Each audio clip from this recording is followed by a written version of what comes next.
We are going to be a little bit of alarmists on this show right now because we're heading in a direction where we are reliant upon too many things and not reliant on ourselves anymore and our brain power. Bring it on! Welcome to Girls Gone Gritty. I'm Farley Boyle. I'm Darian Boyle. And I'm Jennifer Brenius. Collectively, we're two sister-in-laws with our bestie. We don't just talk, we do it. Day, night, mountain, beach, and city. Get ready as we bring gratitude and attitude to everything we do. We jump in head first, unafraid, and we're all in all the time. We bring it on and get it on each week, diving deep into authentic, unscripted conversations on just about everything. So, let's get gritty. Bring it on! Bring it on! Don't wait until tomorrow. Welcome to another episode of Girls Gone Gritty. We want to thank you for tuning in to us, and we appreciate you giving us your time and energy to the conversations that we have. And starting this May, it's just, I think, such a fun time of year where everything's reemerging and there's so much fun stuff going on. And I think May starts off with a bang because first day of May is May Day. It's Declaration of Independence for a lot of places in the world. And then you follow up with it. May the 4th be with you for all our Star Wars friends out there. And then we have Cinco de Mayo.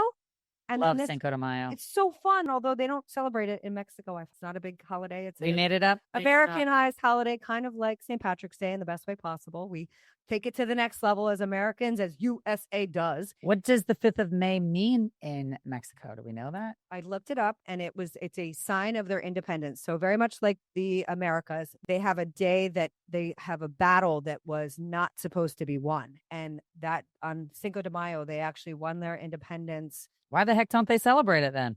It's not as big of a deal. Been there before and they celebrate it, but not like we do for the 4th of July or any. It's an excuse to have a margarita and some guac and chips. And then we cannot forget one of the most important, true, not a Hallmark holiday, a true holiday. This weekend coming is Mother's Day. So what do we have planned for this beautiful Mother's Day here? The most important people on the planet. Well, I wish my mother was still with us, because it always meant something that I did for her. I always get breakfast made for me and brought up to my bed, and it's a very nice day. One of my children will be home, and I'll be watching lacrosse this weekend. Oh, shocker. My girls went with us, was the Patriot League Championships, and my two girls came to cheer on Chase, and it unfortunately ended in overtime with a loss, but that just stoked their flame, and we are going to get it done this weekend in Boston. Yeah, because you got the NCAAs, right? Oh, yeah. Going into the NCAAs, and yeah. So exciting. So exciting. It is. Yeah, and that was such a fun weekend. Took Dee Dee to her first lacrosse game, and my favorite part is watching her watch you and Pat, because Pat is standing behind yelling, and Farley's daughter Abby's like, "Dad, you're tortured." So by the fourth quarter, she was up with the sign like, "Go, Chansey, go Hounds," and she's yelling, and she got her stoke there. So it was so much fun watching her. She soaked it all up, sucking it all up. The only bummer about Mother's Day this year is that if we prevail, when we prevail on Friday, Mother's Day will be playing Boston College. What a wonderful gift. It's the gift that keeps on giving, watching your child play sports. You are right.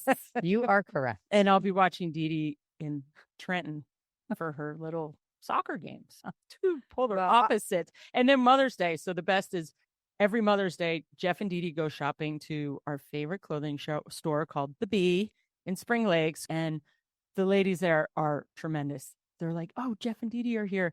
And they go and they try on outfits. They find one of the girls who works there that kind of has my build, and they try on outfits. And he comes home with outfits and makes me breakfast in bed. And it's like, yeah, but your husband also gets your mother something, his mother-in-law, and Michaela. Yes, he is a tremendous human. Oh, he's he's sweet.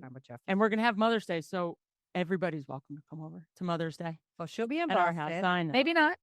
But I mean, I want to be. I want to be in Boston. Okay. She'll be in Boston. We're putting it out there. We have to win first. On your way to home be there on Sunday. Then you could come to the house, and we'll have same thing: pickleball tournaments, hoops, little golfs in the driveway. So it's fun. Well, I'm super excited to celebrate my niece's graduation from Penn State this weekend. So we'll be celebrating with my sister and my mom, celebrating her graduation. And you'll all be together. We'll all be together. That's so awesome. it's going to be a great weekend out in Penn State. And we're excited. We're excited about May and every level. Well, May, most exciting is the kickoff to summer for Memorial Day. I mean, hello. Yeah. We have Petticoat Day, the first day of May.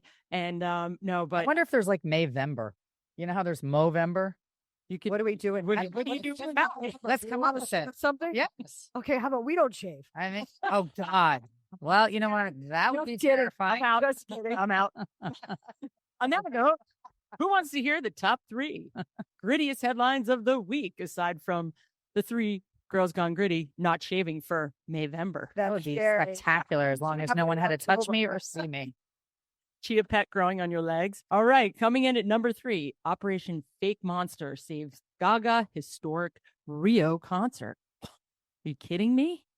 Such a great story if you read the top, where Rio had this amazing backdrop to bring in infrastructure and money to the town. And they had the highest number of people at this beachfront concert of 2.1 million. And Gaga was Gaga over her fans, the little monsters. But exit strategies are important. And they had a little bit of a bomb threat. I just head for the water. If it's on the Copacabana beach, I just make my way right to the water and I dive under and hold my breath. Well, anytime that anyone goes to a large venue, You have to have an concert, I mean, exit when I go to strategy. see here now, I immediately go, okay, where's my exit strategy? And I, of course, would jump the fence and jump in the water. But What if you're in the middle of the beach? You're like That's what packed into how the else masses. to think of these things right now? There's too many of us. Well, that takes us to the next one. Hmm. Real ID. It's a real problem. I mean, My God. I haven't got my real ID, and there's 2 days and counting. And who wants to carry their passport around with them all the time? Because when you lose that, then you're really in trouble. This is annoying. It's annoying, people. Annoying. Refer to our older episodes on slang, and shortly after slang, we came up with our own word for annoying. This real ID, though, is a real issue. And I think it starts happening as of May 9th. I don't think Chase could travel to Boston without her passport, which is why I muled her passport. And I'm praying that she doesn't lose it because we're all going to Australia. Chase may or may not. She's already been, but you have to really get this driver's license that looks exactly like your other driver's license. It just says real ID. So it's a deeper authentication process. And it's really, I think, trying to disallow people to be able to create fakes. So it's got some authentication that's already built in. But for our listeners, you can travel on your passport, to Farley's point. And if you do have a passport, you can apply for a passport ID card. That's that I smart. did do for my younger son who was traveling another time and is not 16. It's small and 16 manageable. and 17, Right. so he doesn't have a license. So he has no form of identification. So does So he- by getting that, he does not yet. No, She does does Didi not need yet. one? No, okay. no. But you do want to have some kind of identification when you travel as a Yeah. young person. So if you add on the passport card when you renew your passport or when you apply for a new passport, I think it's a $15 or $30 charge depending upon which age you are. And it's a great little card, and it allows you to travel within not only the United States on airlines, but you can also travel by land to Mexico and Canada. So it's a really good thing to have in your back pocket, especially with this new ID situation happening. And if you're not aware, you need to Google it and figure out where you can make an appointment because they're already backed up in our area until July. check with your local DMV. DMV. Farley and I were ahead on this curve because I heard about it and I was like, that's going to be a complete disaster. And I was like, let's take these appointments. I was in We did Vermont. it. I'm like, And we did I it. don't even- We did it months and months ago before it was like this hot topic. So Yay for us. Yay. All right, coming in at Really number hurt. 1. Speaking of traveling, Newark Airport air traffic, it is so out of control. 2.5 hour automatic delay, no matter what, because they're down to one runway. And I don't even understand it. People have been laid off. There's construction at the airport, and they just shut flights down all the time. And all of a sudden, you're stuck. Sometimes you have to decide, is it really worth it? And I have a stat. If anyone out there is looking for a job, they're giving incentives for air traffic controllers. $5,000 bonus offered to those who complete Air Traffic Controller Academy. $10,000 bonus offered to graduates assigned to one of 13 hard-to-staff air traffic facilities. 20% annual bonus offered to controllers eligible for retirement who choose to stay on the job for an additional year, and a 30% increase starting salary for trainees at the Air Traffic Controller Academy. So if anyone out there is looking for a job, it's a great one. How many walked off the site? Well, they didn't get laid off, just to clarify. They walked off. Walked the job. off. 20% walked off. Because they the don't job. feel like it's a safe situation for them to be directing. Well, what I read was, and it'll tee up our conversation later in the episode, is that the technology has not kept up and kept pace with the volume of flights, with the technology of flights, with just the whole entire experience of flying. And it's become, as we've seen, problematic, not only from air traffic, meaning flights, but we also have private jets that are more prevalent in the air. We have these private touring vessels that are helicopters, you have all of these things, and not to mention, which we did an episode on, the drones. Right. And all of these things are making it more complex for this low level atmospheric entry and exit. And that's the big issue. It's most of the time when a flight gets to cruising altitude, you're good, but it's the takeoff and the landing. They say it all the time. That's when you have the two issues. And they're concerned about the safety of the technology. And I'm looking at a quote from an air traffic controller that says it is not safe. And he has repeatedly warned it is not a safe situation right now for the flying public. The federal air safety employee reportedly told NBC News, which, how political can things be? He said, just don't fly into Newark. Avoid Newark at all costs. Oh, great. That's enough to scare me. That's unnerving. For people that aren't in our geographic area, New York is a unique geographical location for air traffic because we have 3 major airports. If you've ever flown into Newark, that's New Jersey. You have LaGuardia and you have JFK. And all of those airports, we could technically fly out of any of them. This group sitting here could fly out of any of them. Obviously, there are ones that are easier and logistically make more sense. But we are an anomaly. I think Baltimore is in a similar situation. It's where we have issues too. Like if you look at these high density places that have these large international airports all concentrated, can't even imagine what these professionals have to deal with on a daily basis, these air traffic controllers. It's a nightmare.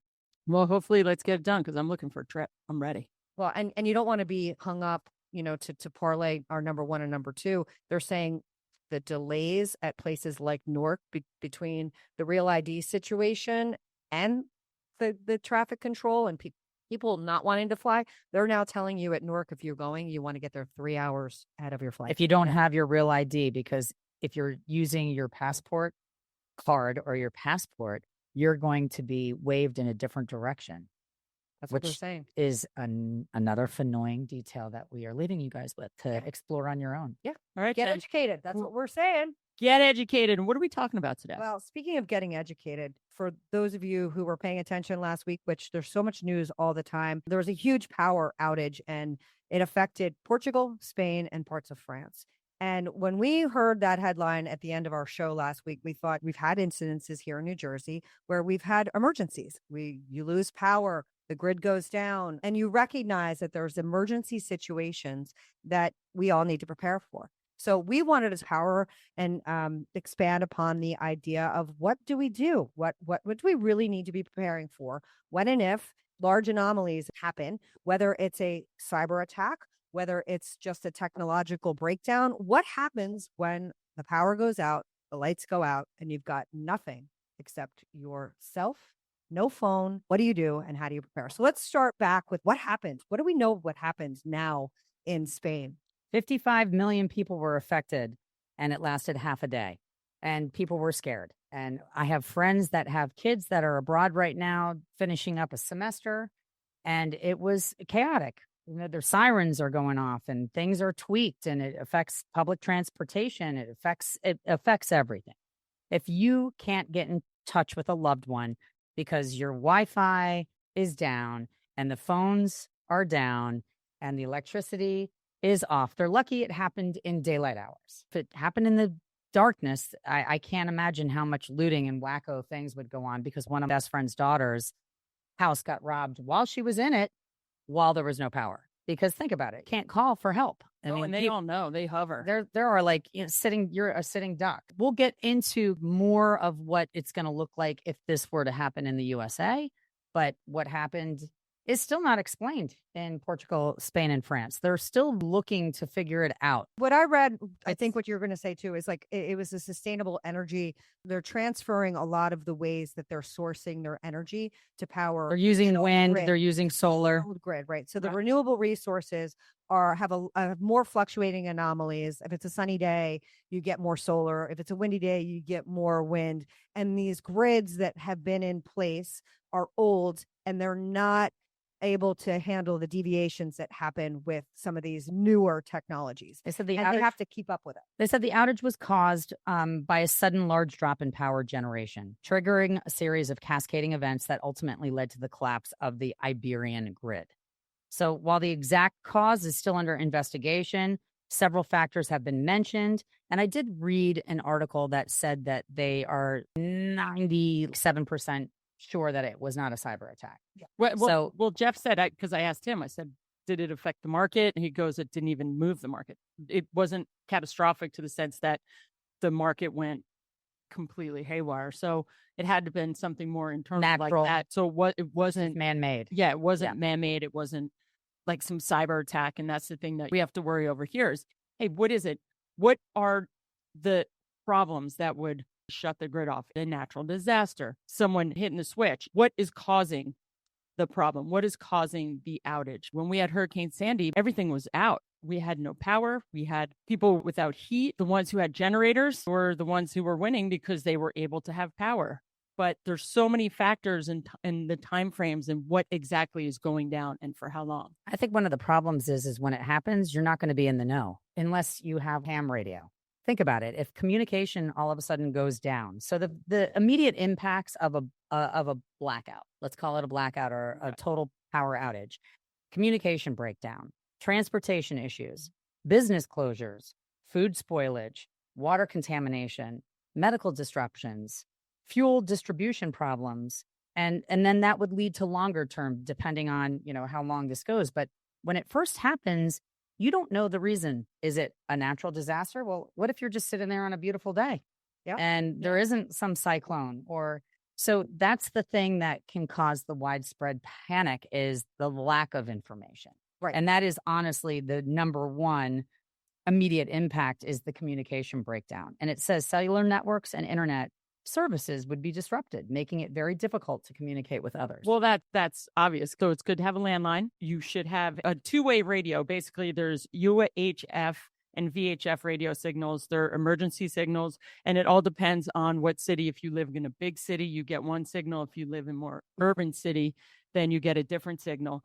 And NOAA has weather updates. There's traffic updates, national destruction updates. So if you have that radio, then you're in the know. You can hand crank it. It says with just a battery, a radio, and an antenna and a little knowledge, you can communicate around the world. I mean, I was like, wow. When you're going off grid away from cell service, you can throw a ham radio in your backpack, mount one on your vehicle, set up a full station with an antenna to be able to make long range contacts worldwide. There's solar and portable power banks as well. So if you get one, it's good to get an external antenna because it kind of draws signals from a higher area.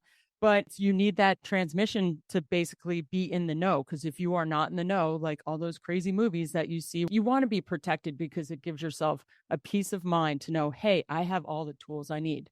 And I think the handheld radio is just the first thing. Right. I think the most important thing is that you have a family plan. Yeah. I think that if a problem were to happen out of nowhere, right, it just takes the rug out from underneath you.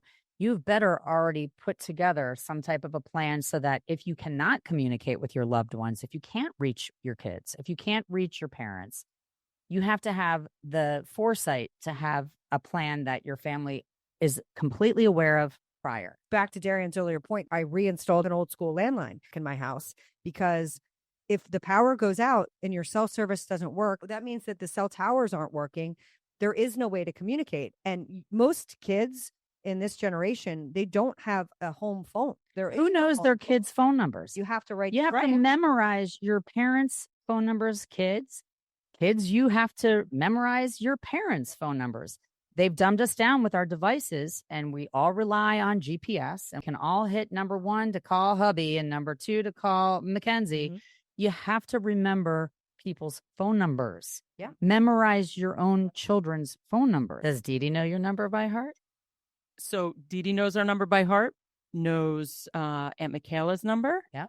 Knows Dad's, knows her address. And That's that was perfect. one thing that we kind of instilled. We did that in the beginning too. You have to. And when you talk about the landlines, it's something you need to have even now. You do. For the amount of money it costs what, $20 a month? No, I don't even. Actually, I Extra? don't even If- think if it costs it's you extra. even It's that. a triple bundle. It's a bundle. It automatically comes with your Wi-Fi and But with nobody your. uses it. That is the bat phone. That's the phone Really? you keep in your bedroom when, heaven forbid, your phone dies or you didn't have the right power charger goes out. because someone took your charger or the power goes out. And all of a sudden, someone in your family needs you, heaven forbid, got hurt, or someone just needs a ride from somewhere. But when that phone rings, like that phone rang when my mom's car got stolen, but when it rang, my heart went to the bottom of my belly, like, who's calling me on that phone? We are going to be a little bit of alarmists on this show right now because as history would show us, we're heading in a direction where we are reliant upon too many things and not reliant on ourselves anymore and our brain power. And unfortunately, because of this device, the phone, which we rely on so much, let's just imagine it's a button that gets turned off. That's your banking. That is your, that's People don't know how to get anywhere. They won't. Because- Kids won't know how to get to. Right. People will not know how to drive home. That's why they have said, put old school maps in your car glove compartment boxes. And that way, if you have a plan, you know how to get from A to Z. And we have a plan, the Boyle fam. We know where we're going. Everybody, for the most part, knows how to get there. The younger generation might not because they probably have been Wazing it their whole time. Yeah. But we have old school maps that will show them exactly how to get there. And I don't want to sound like doom and gloom, but I've had this conversation with so many people. Mhm. It's real. But it is real because when my father was alive, he had his marina in Jersey City. We always have had an escape plan out of New York City, and 9/11 happened, and it came to life, unfortunately. So my They dad's closed water the tunnels. taxi- They closed the bridges. and- and we knew. My dad said, there will be a boat in the, because he had a water taxi and it was right in North Cove Marina. And unfortunately, it was women and children. And Farley and Pat, you guys escaped. You went to He Chelsea. had to throw money at a guy that was letting us get on his boat. We were the last boat that could leave and head towards Liberty Land Marina, and SWAT teams of BI boats came over to check credentials and ask where we were going. And we were like, we're just trying to get out of the city before they shut it down. And they're like, this is the last boat. We're not trying to scare you. We're not saying every incident has to be about terrorism. It's about a natural disaster. Anything that's Or out of our something control. that's out of your control. So what we have, which I think is a great plan, is down in the basement. We have boxes. We have N99 masks. I have the one-piece suits that we used when we were manufacturing boats.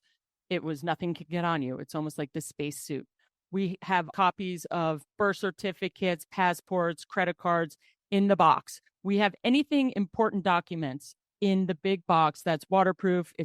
I should get one that's fireproof. A fireproof mini safe. Yeah, you should have a safe, have really expensive items, you should have cash, because when something goes down, you're not going to call your banker or go to the bank because you can't get into your safety deposit box. Look at all these shows where they're bartering. All of a sudden, if you have a skill, you can charge people for the skill. If you have a farm, people are coming to you because they need food. If the digital goes out, it will be the leveling of the playing field of the haves and the have-nots. And it'll really be like, Who's prepared? who's ready? If you fail to prepare, then prepare to fail. And that's what we're really trying to impart here. It's not doom and gloom. What things can you do if a natural disaster happens? Are you in a place where you are going to be okay for a little bit? You would have to kind of go backwards to the KISS theory, and snail mail would be a thing again.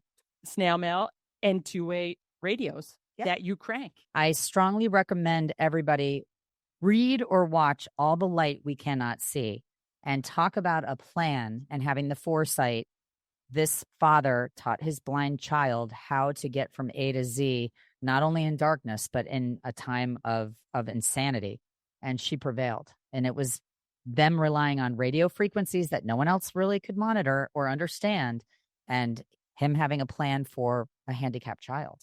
Post Sandy in our area, nationally, the numbers have gone up 100-fold of the number of people seeking generators for a lion's share of issues. If you haven't thought about maintaining your generator, if you bought your generator back Sandy times and you haven't had anybody look at it, it may not work in a disaster. Every year you have to service your generator. We had a portable generator during Sandy. We connected it at my sister's house. But then you wouldn't have had to go get gas. Correct. Day 1, 2, it's okay. Day 3, 4, you're going deeper down 195. All of a sudden, people are fighting, trying to get gas tank filled. So once you have it hardwired, it's plugged in. It doesn't matter. The Generac we have, it's gas. So it's already connected. So it immediately counts as, all right, this is our electric. So now we have our own electric system. If we had an electric car, then we would be okay because we would have a charging device. If you have an electric car, get a generator, but get one that's actually installed properly and you don't. They're need very gas. expensive. So if you can't get one that's wired to your house and pulling off of like your actual gas, we're not talking about gasoline from a gas station. Yeah, this is We're like talking about like, natural you know, gas. your Natural natural gas. But a generator that you can go buy at Lowe's or Costco is equally as effective. You might be able to keep your refrigerator going, and you might be able to keep one room of your house fully functioning. So you would still be able to plug things in, charge phones, etc. So it's really whatever you can handle within your means. Yeah, financially. if it works on. But if you're at a point where you're looking at a house as your investment, I've talked a lot of people into purchasing a generator that's attached to your house It's the because best. it belongs to the house. It's a selling feature when you buy and sell a house. It has a generator. You can buy one that only does half of your house. It doesn't have to. It can be like the. It does important things it does only. sections. You can do your entire house. So there are scalable ways to make it affordable. And as soon as the power it's an goes off, investment. it It's an clicks right on. And they have monthly tests every month. All of a sudden it turns on. Now we just got it because during Sandy, like I said, my sister's generator, it was at her house and it saved us. But it's a problem trying to get gas. Like it takes actual oil. I remember in 9/11. No, it was Sandy actually. Sandy, it was the craziest miracle where we returned to our street. Jen and I lived on the same street, and we returned to see what our house was going to look like. And we didn't have electricity for 2 weeks. And at that point, the Swains where we were staying, their generator was working beautifully, but there was no more oil. Their particular type of DW, whatever, was not available. And one bottle had washed up onto our backyard. And we had it, yes, and it actually prevailed, and it helped us for 2 days over at the Swain's house. It was miraculous. You also want to make sure that you have all your prescriptions. Yes. And you have your physical prescriptions on your phone or printed out, and have them all in one space, that if something happens, like the fires in LA, you have this bag that you just go grab. Yeah, your go and bag. your go bag, and you grab it. Now, if you really want to go for, this is going to be Armageddon, then you buy gold, because gold is worth it. You have gold, you have water, you have a gun, because it could go to like 1923 and you have to protect your house. So you can go in all different directions with those conversation. Golds and little coins. You better figure out a way to buy gold coins, because I don't know what you're doing with a gold bar other than getting heisted. Goes in your safe. Because you can't do anything with it. You're not going to be able to do anything with it except for barters for somebody. And as soon as they know you have a gold bar, they're going to go after you. So I No, don't because know. I'm going to have a gun. Oh my God. Well, to that point, I think most importantly, other than Martial law, baby. making sure that you have your contacts off your phone and you're able to survive without a digital age, is we talked about it on this episode, in every single episode, the importance of community and making sure that you know your neighbors, that you may not be able to get to your family. You may have a relative who lives far away. What are you going to do if you can't get to that relative because the grid's down and the whole power situation? None of the airports are working. None of the trains are working. You can't travel. So making sure that your people have infrastructure, friends, other family members, other community members, that they have a plan. One of the things that we did post Sandy that's lived and has been amazing, and it's again reliant on our technology. We created a group chat within my street, and there's probably about 50 people on this group chat. Sometimes it can get a little annoying, I'll tell you, but a lot of times it'll be a lost dog. Somebody went on runabout. We're not sure if there's some situation happening down the street. There were 6 police cars. Is everybody okay? It's really nice to know that you have a community, even if they aren't your best friends or family. And knowing We have that in who Vermont. they are, knowing who they are, again, they don't have to be invited to your Thanksgiving dinner, but knowing in an emergency that I'm going to check on that elderly neighbor is enormously important. And we all believe in what you get is what you give, and what you give is what you get. So making sure that you take care of the people around you is critically important in times like this. Couldn't agree more. Yeah. We've got a great relationship. We're on a cul-de-sac, and we share a cul-de-sac with the Rafalians. And anytime there's anything going on in this hood, the two of us are on it and we are texting. We need to expand our perimeters so that we can, get more intel, but especially because there were so many cars being stolen in this vicinity and people's rings were going off. So the ring camera community is also something that's helpful. But when they go on offline, then that's the whole thing. Exactly. If someone comes to rob your house, they can just they can disconnect your Verizon, and all of a sudden there goes your alarm systems. Only because it just, unfortunately, listen, we are we've not seen it. being Chicken Little here. You do have to be prepared. If you're not prepared, then And I'm just kidding with all the stuff I said about Armageddon and this. But, There's so so many movies. There's movies out there that are depicting exactly what we're talking about, and we're seeing more and more of them, and dystopian and zombies and the end of the world.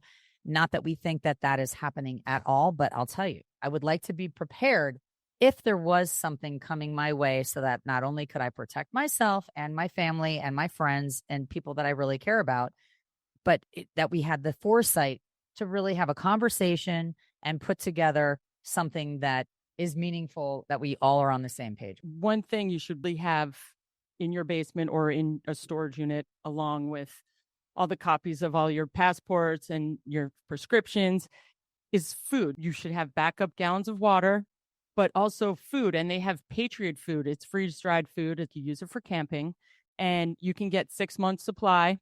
And the astronaut food. It's survival emergency food. And the kit, it's 1,376 servings of freeze-dried food, is designed for 25-year shelf life. Wow. So 25-year shelf life for food that you can have for an emergency, and it's between $1,900 and $3,100. And this is for a 6 month of food for a family of 4. So if you cut that in half, you could probably get, I don't know, a month. Do you have that? I do not have that yet. Well, Jeff would think he'd be like, you have fully lost your mind, but I am looking in Patriot food. Why not have it? I mean, I have big giant bags of rice, but when COVID happened and I went to go buy all the masks and all the hand sanitizers and the Pepsid, everything they said you needed. I didn't buy it for just us. I bought it for Michaela and my mom and for anyone in your family who said, "Oh, do you have this?"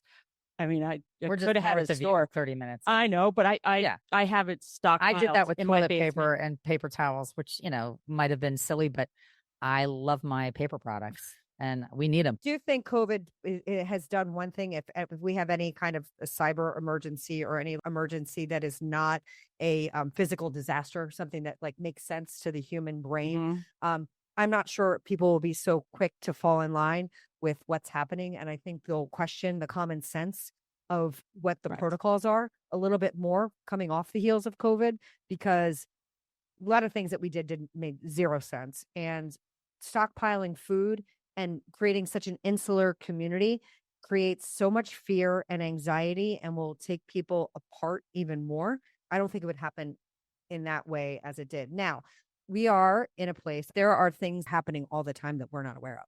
Like all these little cyber attacks, they're talking about the fact that anybody who wants to infiltrate our country, and they call them dark agents, I believe, like the Russias and the Chinas or whatever. There's always things going on in the background, always, that we don't know about.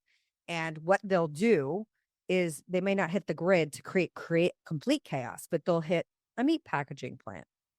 And then that'll spike the cost of chicken, and that'll create chaos. And creating these little mini pieces of diversion to divert you. And I think the other greater message, I feel that with our phones, is to not panic, right? To take a deep breath, be calm, figure out what the actual risk is. And then again, find your people, have a plan, and move on with your life, because time has shown that if we come together, we can avert disaster.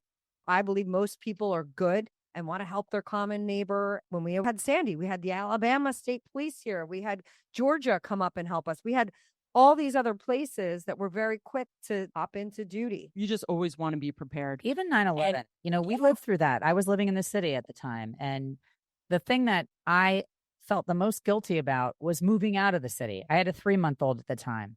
I wanted to stay in the city and show my loyalty and not vacate when we were in a state of emergency.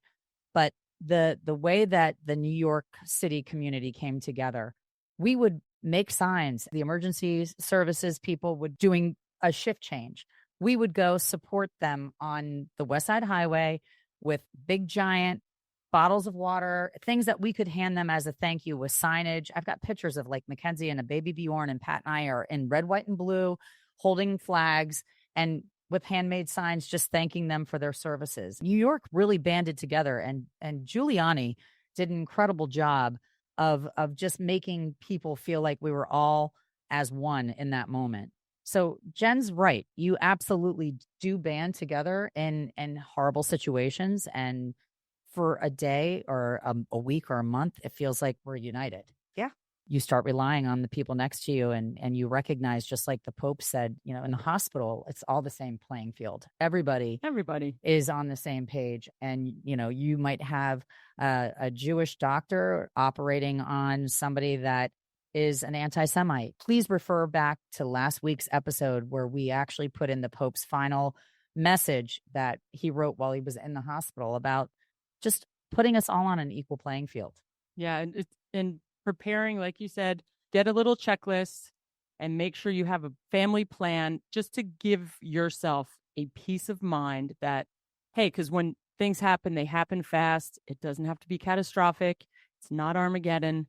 It's just maybe a hurricane that comes through and you're displaced for 4 days, 3 days. Memorize people's phone numbers that you love, people. Write down important things. Yep. Write it down. Write down don't have all your phone numbers locked up in your device. Have a piece of paper where you have written down, or your insurance company's phone number, all your accounts, all your passwords that aren't going to be worth jack in your phone, anything that needs to be actually written down in a 3-ring binder, and you can put your hands on it at any second. Those details are vital. I love old school. There's a reason that they did things back. That's everyone's like, you're your dad. I said, I know. An old-fashioned Rolodex, old school, an old-fashioned calendar. Well, speaking of old-fashioned, and I said it earlier, but for those of you that don't know the quote, if you fail to prepare, prepare to fail. That is Benjamin Franklin. So this has been something that has been talked about since the beginning of our country, since the dawn of time. And it's about step up with what you've got.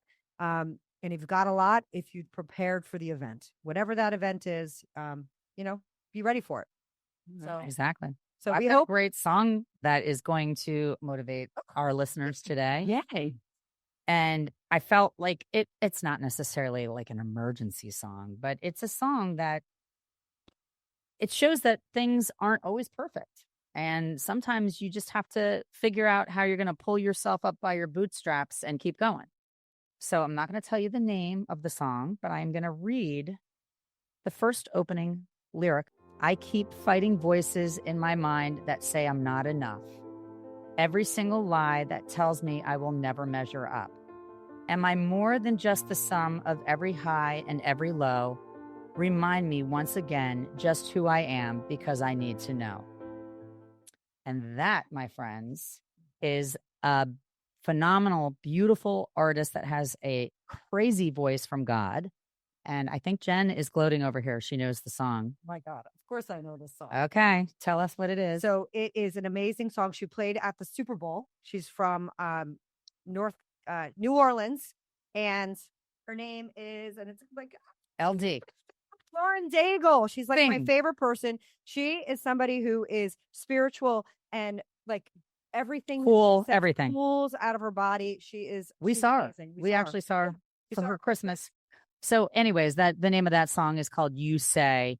And Grammy for that song. I mean, it was written in 2018, and I could have read the entire song because each lyric is better. Sometimes I'll get my car and I listen to this song 15 times in a row because it's so powerful that I actually feel like I'm giving I'm giving love to God just by listening to it. And I Love feel like I'm being, immersed in just goodness by hearing the lyrics. Yeah. So I strongly recommend that you guys listen to that. Well, it's going to be on our Spotify. It'll be on our list. Yes. It'll be on our playlist.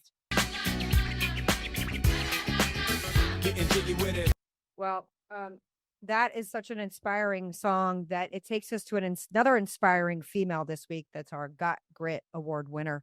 Now, in 2018, they finally allowed women to compete in the Best Ranger competition. And first female ever to win, to be in this, was First Lieutenant Gabrielle White. She's the first female Army Ranger ever to compete in this competition. And she finished 16th with her team and has brought the embodiment of grit, not only by being involved in the military, but performing at such a high level. She is so deserving of this award. And we are so proud of everything she's done there in Fort Benning, Georgia. So thank you so much for First Lieutenant Gabrielle White for your efforts and supporting the great USA and everything you do. Badass female. We love that. Reppin'. Thank you. And by the way, God bless the USA. I don't know if you can see me if you're not watching us on YouTube, but I'm feeling pretty motivated to say God bless the USA. And I've got my Got Gritty hat on, and I'm with my girls. And this has been a great start to a day. And we're going to go get some Cinco de Mayo on right about now. Let's go Cinco de Mayo. Well, we're even though it was a couple days ago, we're still going to celebrate. We didn't today, celebrate it. because we actually have. We're here together You know, now. let's celebrate Mother's Day today. Too. Oh, okay. I think let's Okay. do With the margarita. So because I love. Say margaritas. Let's have a Mother's Day Mexican margarita. And Happy Mother's Day, ladies. happy And Mother's happy Mother's Day, everybody out there. Just know you are appreciated and you are loved because you make an impact every day in what you do. And even if people don't thank you, that means you're doing a fantastic job because you make it look so freaking easy that they don't even think to thank you. But I want to share, I'm going to post this on, there's a very funny, if anybody who has ever seen the book, The Giving Tree by Shel Silverstein, I sent this to my son because this is what mothers do. They give and they give and they give. And my son and I have this running joke where he figured out recently that The Giving Tree kind of is an awful book because it's not, for those of you that haven't read it, by the end, The Giving Tree becomes a stump because The Giving Tree gave it all away. So there's this fantastic new reboot 2.0 of The Giving Tree. And it's the tree who set healthy boundaries by Topher Payne. And it's an alternate ending to Shel Silverstein's The Giving Tree, where the tree just says, no. Well, that is so good. I'll tell you, though, being a mom is the best damn job that there could be. And we're so blessed and lucky that we have been given that title. And for those of you that are trying to be a mom, I hope that you are blessed like we are. I know it's a hard thing. And If you believe it, it will come. Yeah. And for those of you that act as mothers, there's plenty of people that have taken on children or, people in their lives donated their eggs that have done things for others to really be in that caring, loving way that only a mom can be. So if you are that person to anyone, adopting, fostering, all of those things, taught you this week, and you're a go mom. be your best badass mom. Yeah. Moms come in listen, we are moms to our pets too. Yes, pets. Oh, speaking of pets, Speaking should of we do pets. pets next week? We're going to do that. I mean, Pets. Let's okay. do pets. okay. All right. Pets. Maybe we'll bring them all on set. Oh my That could be gosh. crazy. Cappy would love it. Oh Well, my thank you everyone for God. tuning in to Girls Gone Gritty. And we're going to see you next week. Yes. And we can't wait. Thank you for tuning in to another episode of Girls Gone Gritty. You can check us out on Instagram and Facebook. If this episode hits home, share it with someone who needs to get gritty. The 3 Gs. We'll see you next week. Peace out.